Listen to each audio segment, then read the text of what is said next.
धर्मराज भगवान की कथा। शाम का समय था।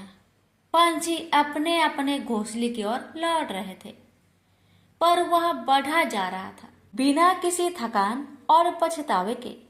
उसे अपनी मंजिल तक पहुंचना ही था। यही उसके पिता की आज्ञा थी।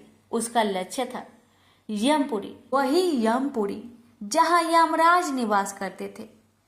उसे यमराज से ही मिलना था। यही उसके पिता का आदेश था। लगातार 3 पहर तक चलने के बाद वह यमपुरी के द्वार पर जा पहुंचा। वहां पर 2 यमदूत पहरा दे रहे थे। उन्होंने जब उस बालक को देखा तो आश्चर्यचकित रह गए। कौन है यह बालक जो मौत के मुख में चला आया?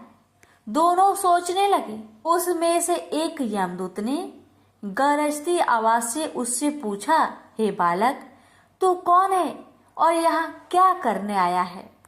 मेरा नाम नचिकेता है और मैं अपनी पिता की आज्ञा से यमराज जी के पास आया हूँ।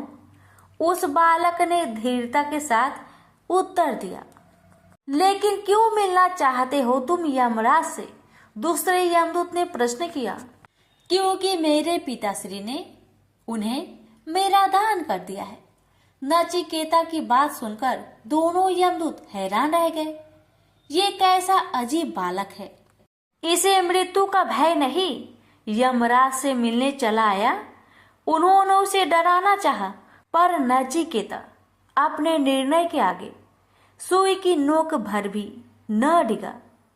वह बराबर यमराज से मिलने की इच्छा प्रकट करता रहा। इस पर एक यमदूत बोला, वे इस समय यमपुरी नहीं है, 3 दिन बाद लौटेंगे, तभी तुम आना। कोई बात नहीं, मैं 3 दिन तक प्रतीक्षा कर लूंगा, नचिकेता ने उत्तर दिया और वही द्वार के पास बैठ गया। सहसा उसकी आंखों के आगे बीती हुई एक एक घटना चित्र की भांति घूमने लगी। नचिकेता के पिता ऋषि बाजश्रवा ने एक बड़े यज्ञ का आयोजन किया था। विद्वानों, ऋषि मुनियों और ब्राह्मणों को उसने यज्ञ में आमंत्रित किया। ब्राह्मणों को आशा थी कि यज्ञ की समाप्ति पर बाजश्रवा की ओर से उन्हें अच्छी दक्षिणा मिलेगी। लेकिन जब यज्ञ समाप्त हुआ और बाजश्रवा ने दक्षिणा देनी शुरू की तो सभी आश्चर्यचकित रह गए। दक्षिणा में वह उन गायों को दे रहा था जो कि बूढ़ी हो चुकी थी और दूध भी न देती थी। यज्ञ के प्रारंभ होने से पूर्व बाजश्रवा ने घोषणा की थी वह यज्ञ में अपनी समस्त संपत्ति दान कर देंगे। इसी कारण यज्ञ में कुछ ज्यादा ही लोग उपस्थित हुए थे। पर जब उन्होंने दान का स्तर देखा तो मन ही मन नाराज होकर रह गए। क्रोध तो उन्हें बहुत आया, पर उनमें से कोई कुछ न कह सका। बाजश्रवा के पुत्र नचिकेता से यह ना देखा गया। संपत्ति के प्रति अपने पिता का यह मोह उसे बर्दाश्त न हुआ। वह अपने पिता के पास जाकर बोला, पिताजी, ये आप क्या कर रहे हैं? देखते नहीं हो मैं ब्राह्मण को दान दे रहा हूँ। बाजश्रवा ने कहा, लेकिन ये गाय तो बूढ़ी है, जबकि आपको अच्छी गायों का दान देनी चाहिए। नचिकेता ने विनम्रता पूर्वक कहा, क्या तुम मुझसे ज्यादा जानते हो कि कौन सी चीज दान में देनी चाहिए, कौन सी नहीं? बाजश्रवा ने झल्लाकर प्रश्न किया। हाँ पिताजी, नचिकेता ने कहा, दान में वह वस्तु दी जानी चाहिए जो व्यक्ति को सबसे ज्यादा प्रिय हो, और सबसे प्रिय तो आपको मैं हूँ। आप मुझे किसको दान में देंगे? नचिकेता की इस बात का बाजश्रवा ने कोई उत्तर न दिया, पर नचिकेता ने हठ पकड़ ली। बार बार यही प्रश्न करता रहा कि पिताजी, आप मुझे किसको दान में देंगे? काफी देर तक बाजश्रवा देखता रहा, पर जब नचिकेता न माना तो वह झल्लाकर बोला, जा जा, मैंने तुझे यमराज को दान दिया। लेकिन अगले ही पल बाजश्रवा ठिठका। ये उसने क्या कह दिया? अपने इकलौते पुत्र को यमराज को दान में किया। पर अब क्या हो सकता था? नचिकेता भी ठहरा दृढ़ निश्चयी। वह कहाँ पीछे रहने वाला था? मैं आपकी आज्ञा का पालन करूंगा पिताजी। आप बिल्कुल चिंतित ना हो। राजश्रवा ने बहुत तरह समझाया पर नचिकेता न माना। उसने सभी परिजनों से अंतिम भेंट की और यमराज से मिलने के लिए चल पड़ा। जिसने भी यह सुना आश्चर्यचकित हुए बिना न रह सका। सभी उसके साहस की प्रशंसा करने लगे। यमपुरी के द्वार पर बैठा नचिकेता बीती बातें सोच रहा था।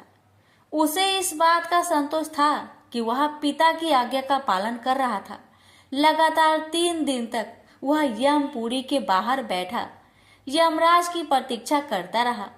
तीसरे दिन जब यमराज आए तो वे नचिकेता को देखकर चौंके। जब उन्हें उसके बारे में मालूम हुआ तो वे भी आश्चर्यचकित रह गए। अंत में उन्होंने नचिकेता को अपने कक्ष में बुला भेजा। यमराज के कक्ष में पहुंचते ही नचिकेता ने उन्हें प्रणाम किया। उस समय उसके चेहरे पर अपूर्व तेज था। उसे देखकर यमराज बोले, वत्स, मैं तुम्हारी पितृ भक्ति और दृढ़ निश्चय से बहुत प्रसन्न हुआ। तुम मुझसे कोई भी 3 वर मांग सकते हो। यह सुनकर नचिकेता की प्रसन्नता की सीमा न रही। वह बोला, पहला वरदान तो आप यह दे कि मेरे पिता की क्रोध शांत हो जाए और वे मुझे पहले की तरह प्यार करे। ऐसा ही होगा। यमराज बोले, दूसरा वरदान मांगो। किंतु इस बार नचिकेता सोच में पड़ गया। अब वह क्या मांगे? उसे तो किसी चीज की इच्छा ही नहीं। अचानक उसे ध्यान आया कि मेरे पिता ने यज्ञ स्वर्ग की प्राप्ति के लिए किया था, क्यों न मैं ही उसे मांगू। यह सोचकर वह बोला, मुझे स्वर्ग की प्राप्ति किस प्रकार हो सकती है। यमराज चक्कर में पड़ गए पर वचन दे चुके थे, इसलिए उन्होंने वह भी बता दिया। तीसरा वह अंतिम वरदान मांगने के लिए कहा। नचिकेता कुछ समय तक सोच में डूबा रहा। फिर बोला, आत्मा का रहस्य क्या है, कृपया समझाए। नचिकेता के मुख से इस प्रश्न की आशा यमराज को बिल्कुल न थी। उन्होंने उसे और कोई वरदान मांगने को कहा और बोले, यह विषय इतना गूढ़ है कि हर कोई इसे नहीं समझ सकता। पर नचिकेता अपनी बात पर अड़ा रहा और निर्णायक स्वर में बोला, अगर आपको कुछ देना ही है तो मेरे इस प्रश्न का उत्तर दे, अन्यथा रहने दे, क्योंकि मुझे अन्य कोई भी वस्तु नहीं चाहिए।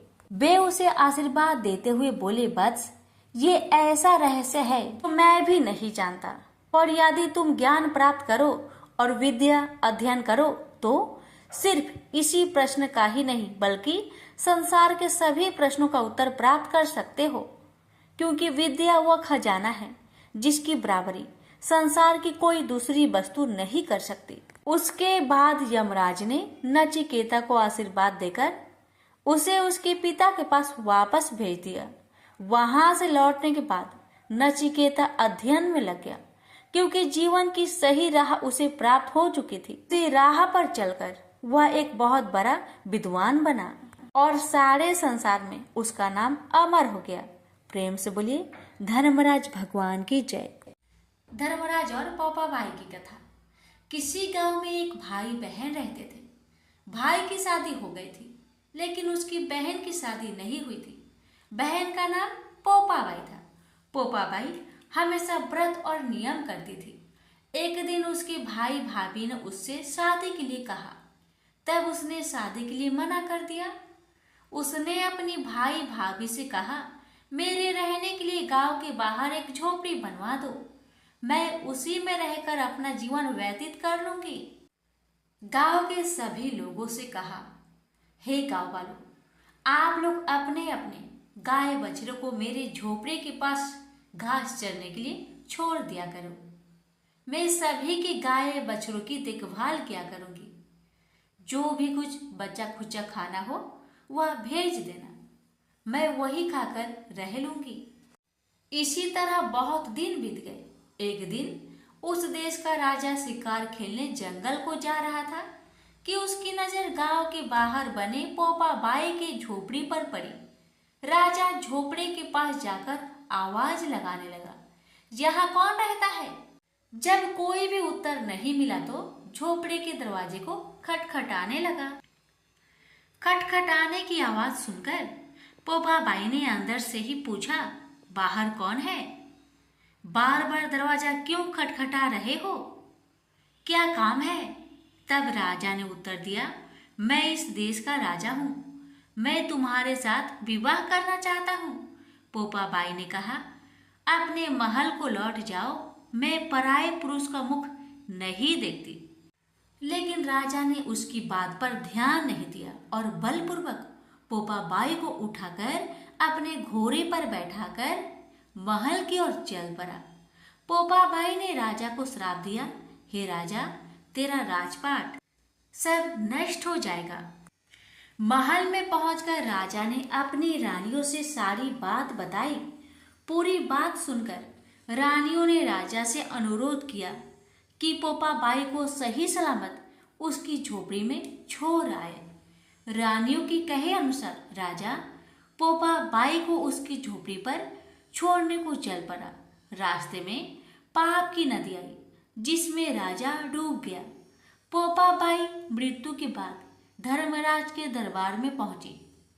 वहां धर्मराज ने उसे स्वर्ग का राज दिया।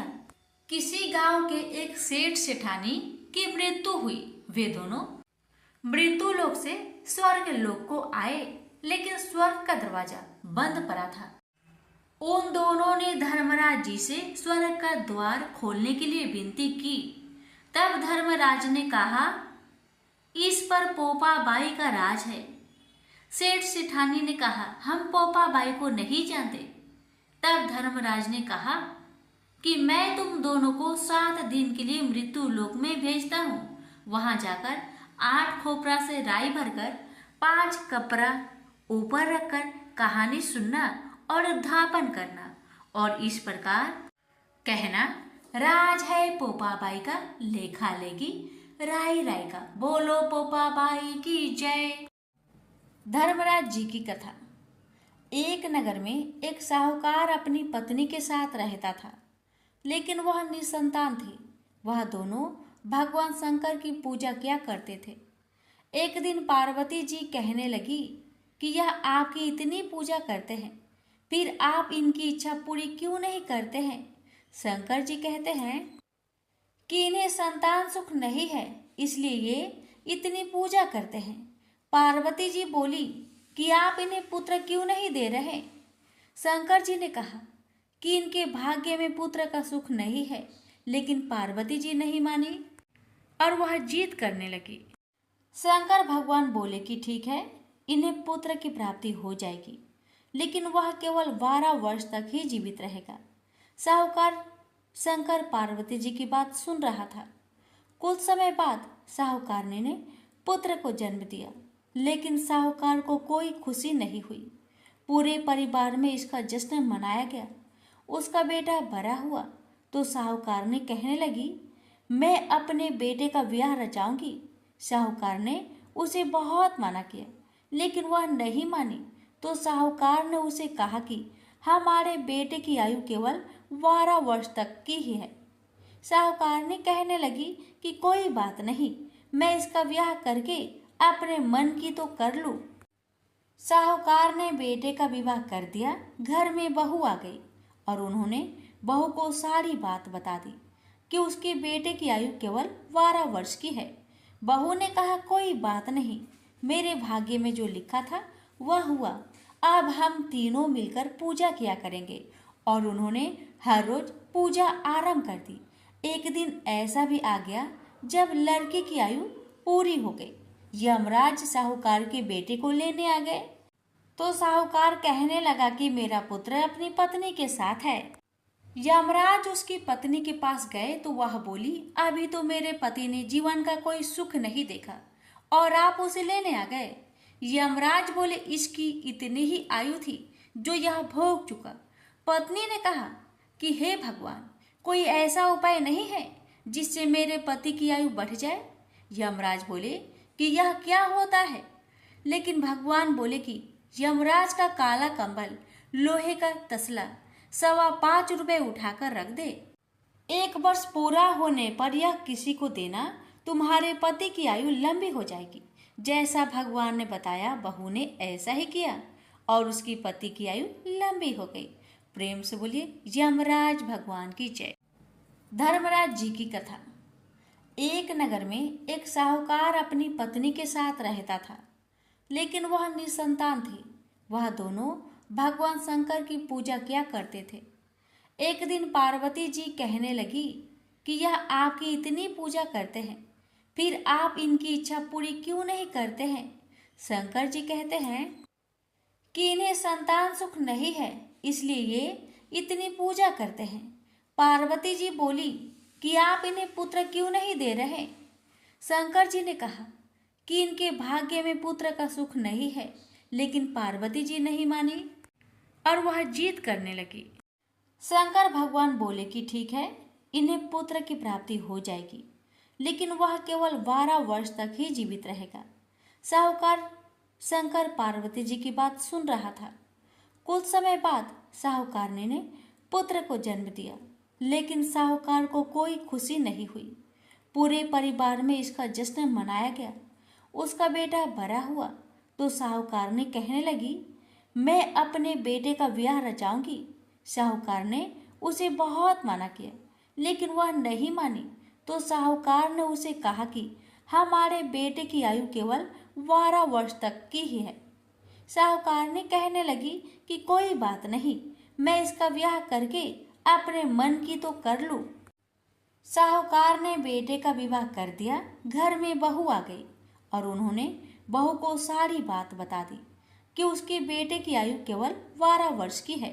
बहू ने कहा, कोई बात नहीं, मेरे भाग्य में जो लिखा था वह हुआ। अब हम तीनों मिलकर पूजा किया करेंगे। और उन्होंने हर रोज पूजा आरंभ कर दी। एक दिन ऐसा भी आ गया जब लड़के की आयु पूरी हो गई। यमराज साहूकार के बेटे को लेने आ गए तो साहूकार कहने लगा कि मेरा पुत्र अपनी पत्नी के साथ है। यमराज उसकी पत्नी के पास गए तो वह बोली, अभी तो मेरे पति ने जीवन का कोई सुख नहीं देखा और आप उसे लेने आ गए। यमराज बोले, इसकी इतनी ही आयु थी जो यह भोग चुका। पत्नी ने कहा कि हे भगवान, कोई ऐसा उपाय नहीं है जिससे मेरे पति की आयु बढ़ जाए? यमराज बोले कि यह क्या होता है? लेकिन भगवान बोले कि यमराज का काला कंबल, लोहे का तसला 5.25 रुपए उठाकर रख दे। 1 वर्ष पूरा होने पर यह किसी को देना, तुम्हारे पति की आयु लंबी हो जाएगी। जैसा भगवान ने बताया, बहू ने ऐसा ही किया और उसकी पति की आयु लंबी हो गई। प्रेम से बोलिए यमराज भगवान की जय। ब्रह्मा जी ने कहा कि पूर्व समय में कौंपिल्य नगर में यज्ञदत्त नाम का पुरोहित रहता था, जो वेदांत का ज्ञाता और महान विद्वान था। वह अपनी विद्वानता के लिए प्रसिद्ध था। उसकी महानता का यश चारों ओर फैला था। गुणनिधि नाम का उसका एक पुत्र था। गुणनिधि का चरित्र अपने पिता के बिल्कुल विपरीत निकला। बचपन से ही गुणनिधि बुरी संगत में पड़ गया। जुआ, चोरी और नशे के दुर्गन उसमें पड़ गई। वह जुआ खेलने के लिए घर का सामान चुरा चुरा कर ले जाने लगा। गुणनिधि की माता ने यह सब उसके पिता से छिपाया। जब भी यज्ञदत्त अपने पुत्र के विषय में कोई बात पूछता अथवा कहता तो वह कह देते कि गुणनिधि देव पूजन, विद्या अध्ययन और सत्कर्मों में लगा है। गुणनिधि की वयस्क होने पर उसका विवाह हुआ, पर माता के बार बार समझाने पर भी उसने अपने दुष्कर्म नहीं छोड़े। वह और अधिक जुआ व मदिरापान करने लगा। माता ने कहा, पुत्र, यदि राजा को तुम्हारे दुष्कर्म का पता चल गया तो वे तुम्हारे पिता को आजीविका से निकाल देंगे, जिसके कारण तुम्हारे पिता को अत्यधिक दुख व कष्ट होगा। लेकिन पुत्र ने माता का कहना भी नहीं माना। जब भी यज्ञदत्त ने पुत्र के विषय में जानकारी लेनी चाहिए, माता बहाने बनाकर बात टाल देती। प्रतिदिन वह घर के आभूषण बेचकर जुआ खेलता रहता। माँ सिर पीट लेती, काश मैंने उनसे कुछ न छिपाया होता। एक दिन यज्ञदत्त ने अपने एक मूल्यवान अंगूठी एक जुआरी के हाथ में देखी। पूछने पर जुआरी ने गुणनिधि का सारा भेद खोल दिया। इससे पिता को अत्यधिक शोभ व खेद हुआ। पिता ने घर आकर पत्नी से उसी अंगूठी की मांग की। पत्नी तरह तरह के बहाने बनाने लगी। यज्ञदत्त ने पत्नी को डांटा और बुरा भला कहा कि यज्ञदत्त ने कहा कि इससे तो मैं पुत्रहीन होता तो भला था। अपने पिता के विवशता भरे आंसू देखकर गुणनिधि को बड़ी लज्जा आई और वह चिंता से भर गया। इसी गलाने में वह घर छोड़कर कहीं चला गया। भूखा प्यासा अपने किए पर पश्चाताप करने लगा। घूमते घूमते वह एक नगर पहुंचा। शिवरात्रि का दिन था।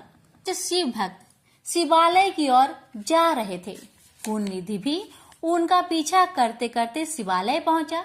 शिव भक्त पत्र पुष्प और मीठे भोजन से भगवान शंकर की पूजा अर्चना करने लगे। गुणनिधि छिपा छिपा सब देख रहा था। वह भूख व प्यास से व्याकुल था, अतः सुगंधित भोजन ने उसे आकर्षित किया। जब शिव भक्त नित्य गायन आदि समाप्त करके सो गए तो गुणनिधि ने अपने दुपट्टे की रस्सी बनाई और दीपक में जलाकर शिव जी के लिए निर्मित वस्तुओं को लेकर भागने की चेष्टा की। अभी उसका पैर एक शिव भक्त से जा टकराया। वह चिल्ला उठा, चोर चोर पकड़ो पकड़ो। इसी पकड़ ढकर में गुणनिधि की मृत्यु हो गई। यमराज के यमदूत उसे पकड़ने आए तो शिवगणों ने उन्हें गुणनिधि को ले जाने से रोका और उसे शिवलोक ले जाने लगे। यमदूतों व गणों में काफी विवाद हुआ। गुणनिधि के पाप कर्मों से यमदूतों ने शिवगणों को अवगत कराया, परंतु शिवगणों ने कहा कि इसने श्रद्धा पूर्वक शिव पूजन देखा है, कीर्तन भजन सुना है, अपने दुपट्टे से दीपदान किया है, अतः इसके पाप कर्म समाप्त हो गए। यमदूतों ने अपनी पराजय स्वीकार कर ली। यमदूत धर्मराज के पास गए और समूचा वृत्तांत उन्हें कह सुनाया। धर्मराज भी कहने लगे कि मैं अपनी सब आज्ञाओं का उल्लंघन सहन कर सकता हूँ, पर विभूतिधारी, रुद्राक्षधारी, त्रिपुंडधारी शिव में आसक्त रखने वाले व्यक्ति को कभी भूलकर भी यहाँ न लाना। जो शिव जी में आस्था रखता है उसे सदा शिवलोक में भेजने की मेरी अस्थायी आज्ञा है। शिवलोक में पहुंचकर काफी समय तक गुणनिधि सुख भोगता रहा। उसके बाद कलिंग नरेश आदि रम के घर दम नामक पुत्र के रूप में उत्पन्न हुआ। वह बालपन से ही शिव जी की आराधना करने लगा। वह इतना पक्का शिव भक्त हुआ कि पिता की मृत्यु के बाद दम यानी गुणनिधि ने देवालय में दीपदान का राजकीय आदेश दे दिया। मृत्यु के उपरांत वही दम शिव जी की कृपा से अलका देश का शासक बना, जो पिछले जन्मों में गुणनिधि था। अलका प्रदेश का राजा बनने के बाद गुणनिधि निरंतर शिव जी की आराधना में लीन रहने लगा। उसने 12,000 वर्षों तक तप करके शिव जी को ऐसे प्रसन्न किया कि वे उसे देवी अंबिका सहित वरदान देने अलकापुरी आए। तब भगवान शिव ने ध्यान मग्न अपने भक्त गुणनिधि को आंखें खोलने के लिए कहा।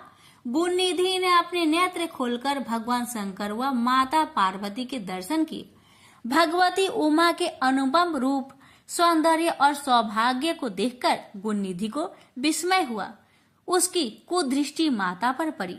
भगवती ने उसे बाएं नेत्र से अपने को घूरते हुए पाया तो शिव जी की ओर जिज्ञासा पूर्वक था, पर शिव जी से उन्हें पता लगा कि वह उनका पुत्र है और उनके सौभाग्य की प्रशंसा कर रहा है। फिर गुणनिधि ने उनके चरण स्पर्श किए। शिव जी ने प्रसन्न होकर गुणनिधि को यक्ष कुबेर बनने का वरदान दिया। साथ ही यह आज्ञा दी कि अलकापुरी को अपना स्थायी निवास स्थान बना ले। गुणनिधि श्रद्धा पूर्वक चरण स्पर्श करता हुआ माता के चरणों में गिर पड़ा। भगवती ने उसे वरदान दिया, अटूट शिव भक्त बने रहो। मेरे रूप के प्रति देश के कारण तुम्हारा फूटा हुआ नेत्र पीत वर्ण का हो जाएगा तथा तुम्हारा नाम कुबेर होगा। तभी से वह अलकापुरी के समीप एक नगर में रहने लगा। उस नगर का निर्माण विश्वकर्मा ने किया था। शिल्पकार विश्वकर्मा ने कैलाश पर्वत पर भी एक सुंदर सुविधाजनक रहने का स्थान बनाया, जहां आकर शंकर जी आत्मस्थ होकर योगलीन हो जाते हैं। कथा, एक ब्राह्मण थी जो कि मरकर धर्मराज जी भगवान के घर गई। वहां जाकर उसने कहा, मुझे धर्मराज जी के मंदिर की रास्ता बता दो, मुझे जाना है। स्वर्ग से एक दूत आए और बोले, ब्राह्मणी आपको क्या चाहिए? तब ब्राह्मणी बोली, मुझे धर्मराज भगवान के मंदिर की रास्ता बता दो। इतना कहकर आगे आगे दूत और पीछे पीछे ब्राह्मणी मंदिर तक गई। ब्राह्मणी बहुत धार्मिक महिला थी। उसने बहुत दान पुण्य कर रखे थे। उसे विश्वास था कि उसके लिए धर्मराज जी की मंदिर का रास्ता अवश्य खुल जाएगा। ब्राह्मणी ने वहां जाकर देखा, वहां बड़ा सा मंदिर था। सोने का सिंहासन था। हीरे मोती से जटित छतरी थी। धर्मराज जी न्याय सभा में बैठे साक्षात इंद्र के समान शोभा पा रहे थे और न्याय नीति से अपना राज्य संभाल रहे थे। यमराज जी सबको कर्म अनुसार दंड दे रहे थे। ब्राह्मणी ने जाकर उन्हें प्रणाम किया और बोली, भगवान मुझे बैकुंठ जाना है। धर्मराज जी ने चित्रगुप्त से कहा कि इस ब्राह्मणी का लेखा जोखा मुझे सुनाओ। तब चित्रगुप्त ने लेखा जोखा सुनाया। सुनकर धर्मराज जी ने कहा, तुमने सब धर्म किए हैं पर धर्मराज जी की कहानी नहीं सुनी। बैकुंठ में तुम कैसे जाएगी? ब्राह्मणी बोली, हे भगवान, धर्मराज जी की कहानी का क्या नियम है? कृपा करके आप मुझे बताए। तब धर्मराज जी बोले, कोई 1 साल, कोई 6 महीने, कोई 7 दिन ही सुने, पर धर्मराज जी की कहानी अवश्य सुने, फिर उसका उद्यापन कर दे। उद्यापन में काठी, छतरी, चप्पल, बाल्टी, रस्सी, टोकरी, टॉर्च, साड़ी, ब्लाउज का बेस, लूटी में शक्कर भरकर, 5 बर्तन, 6 मोती, 6 मूंगा, यमराज जी की लोहे की मूर्ति, धर्मराज जी की सोने की मूर्ति, चांदी का चांद, सोने का सूरज, चांदी का साठिया ब्राह्मण को दान करे। प्रतिदिन चावल का साठिया बनाकर कहानी सुने। यह बात सुनकर ब्राह्मणी बोली, भगवान मुझे 7 दिन वापस पृथ्वी लोक में जाने की आज्ञा दे। मैं कहानी सुनकर वापस आ जाऊंगी। धर्मराज जी ने उसका लेखा जोखा देकर 7 दिन के लिए पृथ्वी पर भेज दिया। ब्राह्मणी जीवित हो गई। ब्राह्मणी ने अपने परिवार वालों से कहा कि मैं 7 दिन के लिए धर्मराज जी की कहानी सुनने के लिए धरती पर वापस आई हूँ। इस कथा को सुनने से बड़ा पुण्य मिलता है। उसने चावल का साथिया बनाकर परिवार के साथ 7 दिन तक धर्मराज जी की कथा सुनी। 7 दिन पूरे होने पर वापस धर्मराज जी का बुलावा आया और ब्राह्मणी को बैकुंठ में श्री हरि की चरणों में स्थान मिला। प्रेम से बोलिए धर्मराज भगवान की